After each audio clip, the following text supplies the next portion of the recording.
আজকে ধুলিয়ান গঙ্গা নদীতে এই বছরের প্রথম কাতলা হিট। একটা কাতলা হয়েছে আর একটা কাতলা পুরো এই রিলের অর্ধেকটার বেশি সুতো নিয়ে পালিয়ে গেছে, দাঁড়ায়নি ওটা মাছ। এই চাচা হাতে হয়েছিল, দাঁড়ায়নি। টোপ ছিল জাদুই চারা। এই টোপটা যে কোনো লোক, মানে আন্দারি হোক আর যেই হোক, যে জীবনে মাছ ধরেনি তেও কাতলা মাছ ধরতে পারবে।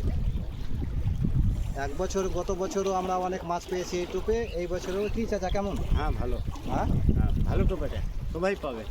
ভালো টোপ, ভালো টোপ। নদীতে দুটো টান পাচ্ছি, বিশাল ব্যাপার। গঙ্গা নদীতে বসে 5 পুকুরে যে টানগুলো পাওয়া যায় না, আর গঙ্গা নদীতে এক এক দিনে 2টা 3টে করে টান পাওয়া বিশাল ব্যাপার। আসবেন, এক সপ্তাহের মধ্যে টোপগুলো রেডি হয়ে যাবে, যে কোনো লোক যে কোনো সময় পেয়ে যাবে।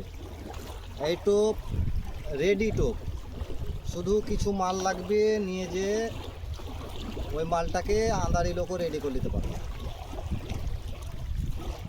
অল্প রেঞ্চের মধ্যে থাকবে, কষ্ট খুব থাকবে না, হালকা, যে কোনো লোক মাছ ধরতে পারে।